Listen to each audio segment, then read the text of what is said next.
Hi ladies! For those of you who don't know me, I'm Jen Turnham and sound like I forgot my name for a minute. I'm a mindset transformation coach and today's topic is stop dimming your light. Before we get stuck into that though, I'm just going to try one thing quickly. Just bear with me, trying a new feature.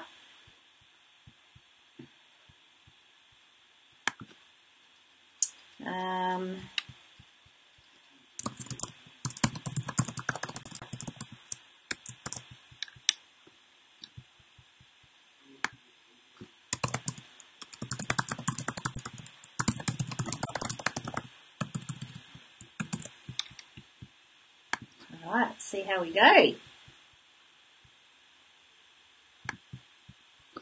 Okay, sorry about that slight intermission. So I'm Jen Turnham. I'm a mindset transformation coach and I am passionate about helping women extroverts who are also highly sensitive people who are struggling to be themselves because they often feel too much for some people and feel that they need to dim their light. I help them eliminate overthinking so they can stop worrying about other people's reactions and interactions, what they said and what they did. And I do this by using my psychology degree to teach women to identify and overcome unhelpful thought processes that are holding them hostage. Really excited today to draw your attention to a free live masterclass that I'm running soon. It's called Unleash Your Inner Power or Shine Brightly. The link to register for that is in the post attached to this video. I also am the host of a free Facebook group, Empowered Empathetic Extroverts, just a bit of a mouthful, so we call ourselves the 3 E's. The link to join that is also in the post attached to this video. So it's just hashtag Empowered Empathetic Extroverts. And if you just search for that hashtag on Facebook, you should be able to find it. So why not do both now?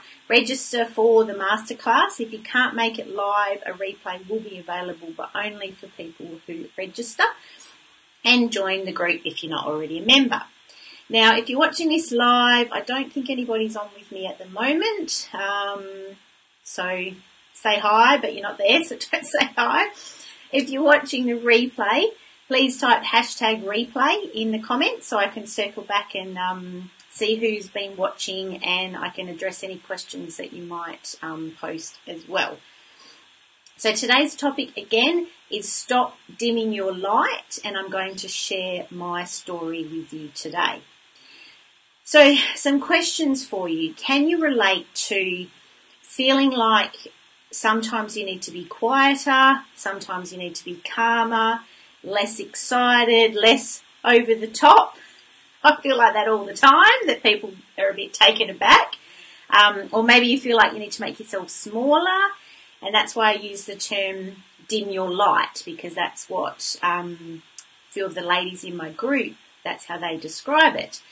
So as a result of feeling like you need to be less, quieter, calmer, not so over the top, you dim your light, you shrink yourself, you adjust yourself so that you're not too much for the people that you're interacting with. So if you've ever done that, if you can relate to that, then please drop a comment below saying, yep, I'm a light dimmer, or maybe post a GIF to demonstrate the point, how you feel when you're getting that reaction from people and feeling like you do need to dim your light. So drop me a GIF, drop me a comment. By doing this, it also helps unlock the video for more people to be able to see it. So please drop something in the comments below to help other people be able to check out this video.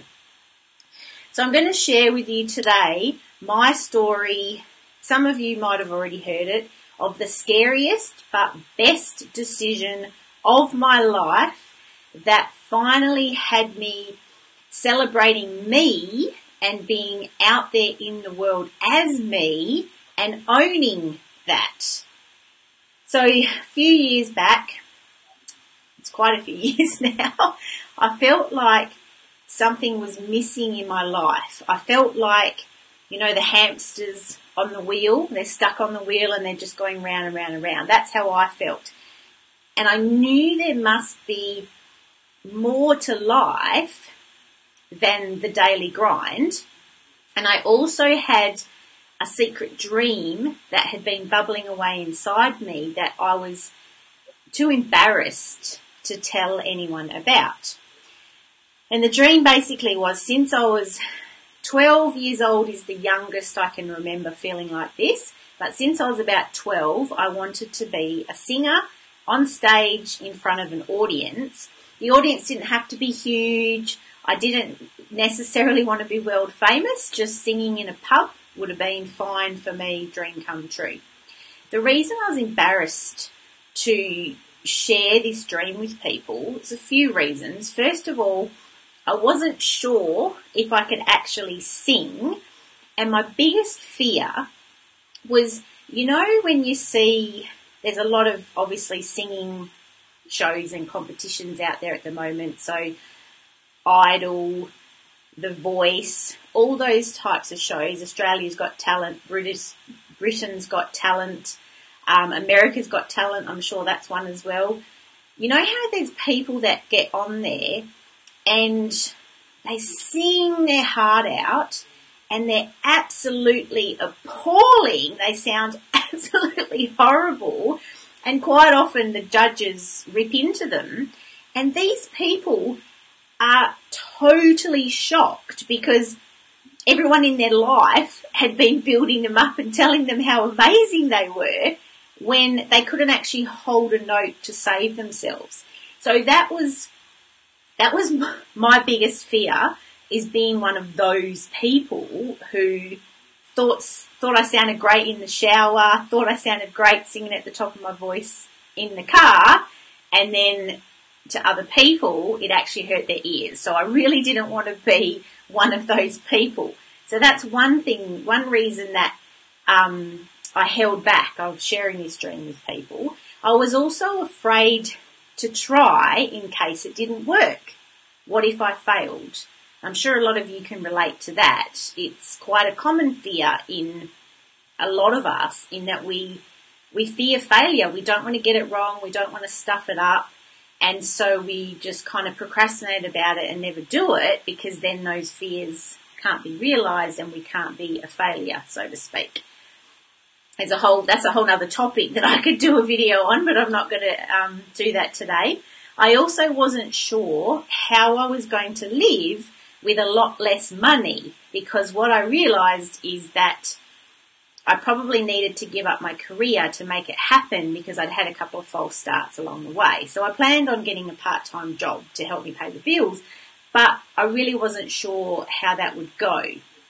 And in the end, what happened, and again, a lot of you know this, it took my younger brother getting diagnosed with life-threatening cancer for me to bite the bullet. And what I realised was it was now or never. And I did not want to live my life with regrets. And the more I started thinking about it, I decided I didn't want to get to later in life, 50s and 60s, and wish that I had at least tried to live my dream. So I really didn't want that to happen. So when I told people what I planned to do, give up my career to chase my dream to be a singer, most people were pretty shocked. And as I said, I decided that was the way I needed to do it, was give up my career. And I was earning pretty good money and I had a pretty successful career. So a lot of people were shocked, but I was really, humbled, I suppose, because I also received a lot of support and people telling me that they thought it was amazing, inspiring, and so brave what I was doing. So fast forward about a year, and I started getting gigs in an acoustic duo with a guitarist. So basically I had made my dream come true, and it was the best feeling in the world. I basically had found a way to live life as me, because in the process of getting to that point, I had to be much more out there and owning it. So you've heard those quotes about it's who you become that is often more important than the end result or what you're doing in the end. That was definitely me. It was who I became. I was living life as me. I was owning my uniqueness. I was being true to me. And the really exciting thing is I had found myself again, because through the years, particularly through high school and in my 20s, I dimmed my light so much to try and fit in and try and be normal that I'd lost myself. I'd lost who I was. So that was, I suppose, the biggest thing for me, is that I found myself again. And I'm not saying it was all smooth sailing. There were definitely some pretty big setbacks and hiccups along the way. And I'll tell you about the first hurdle. It's a bit embarrassing, but I was at my friend Sue's gig, and she was really, her and her partner Ken, husband now, they were really supportive of me, and she asked me to get up and sing a song with her. Now this was, I'd done a lot of karaoke over the years to try and, I suppose, fulfill my need to sing, but I had never done it for real. In my head, this time was the first time I was singing for real, because I was on stage in a pub with a guitarist as opposed to a karaoke machine. So from a psychological perspective, it was very different than doing karaoke. And I bombed out big time. It was so embarrassing. I was absolutely mortified. So what happened was I got up, we decided what song I was going to sing. It had been one that I'd sung a lot, not for real, obviously, but I'd practiced a lot, and got up, had a bit of a chat with Sue, started singing, and I was totally in the wrong key. It sounded so bad that the only thing I could do was basically stop and chat to Sue and say, oh my God, we need to start again. So I was so embarrassed. I felt like such an amateur, and it really took the wind out of my sails, because I thought, oh, maybe I can't do this. Maybe I am crap. So basically all my fears just came to the surface. But I started again, a little bit shaky, but I managed to at least hit the notes, most of the notes anyway. So I managed to push through and keep going. But what that experience did was it actually set me back quite a few months, because I had to build up my confidence, build up my stage presence, which is not what I expected at all, because I'd been on stage doing karaoke. My job was a training facilitator. I'd done hundreds, if not thousands, of facilitations and presentations and being in the front of an audience. So I really didn't think that would be something that I had to work on. But as I said, I think from a psychological perspective, it was different. And because this was my dream, there was a lot more pressure and different expectations. But anyway, back to the topic. Well, to finish off the story, I managed to push through that. I had a really supportive mate, Sean, who helped me build my stage presence, build my confidence. We did a lot of open mic gigs, and the rest is history, as they say. I got gigs with an acoustic duo. I then joined a band, and oh my God, I was having the time of my life. But back to the topic of me suggesting you stop dimming your light. I'm not suggesting by any means that to stop dimming your light, you have to turn your life upside down like I did.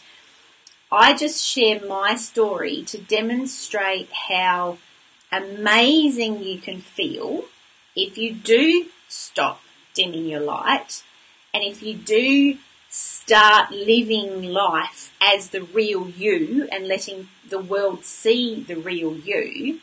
It really is like unleashing your inner power, and once you do it, you wonder why you didn't do it years ago. You wonder why you've been dimming your light for so long, because it just feels so good to not do it and to find those people who love you for you and the real you, not the you that you're presenting to the world.